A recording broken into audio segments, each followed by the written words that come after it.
भोजपुरी की सबसे बड़ी खबर और ताज़ा खबर, प्रिया सुहानी की सपना हो गई सच। तो मेरे इस वीडियो में लास्ट तक बने रहिए, क्या है सच्चाई हम आपको पूरी बातें बताएंगे। तब तक लिए मेरे चैनल पे नए हैं तो प्लीज चैनल को सब्सक्राइब कर लीजिए। भोजपुरी के ट्रेडिंग स्टार खेसारी लाल यादव जी आज फाइनली प्रिया सुहानी से मिल चुके हैं। जैसे कि आप तस्वीर में साफ साफ देख सकते हैं, रातों रात वायरल होने वाली गर्ल प्रिया सुहानी का एक बहुत बड़ा सपना था खेसारी लाल यादव जी के साथ तस्वीर लेना और मंच में एक साथ डांस करना, जो कि खेसारी लाल यादव जी सपना को हकीकत में बदल दिए।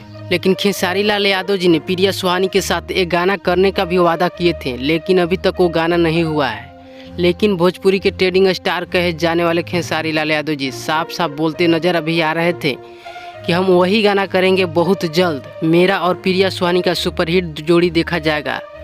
प्रिया सुहानी ने खेसारी लाल यादव से अपनी ज़िंदगी में पहली बार मुलाकात की है, वो भी स्टेज शो के दौरान। प्रिया सुहानी अपनी सिस्टर को भी खेसारी लाल यादव से मिलवाई। तो आप लोग अपना राय कमेंट में जरूर दीजिएगा कि प्रिया सुहानी का गाना आएगा कि नहीं खेसारी लाल यादव जी के साथ। और हाँ, मेरे चैनल पर नए हैं तो प्लीज़ चैनल को भी सब्सक्राइब कर लीजिएगा।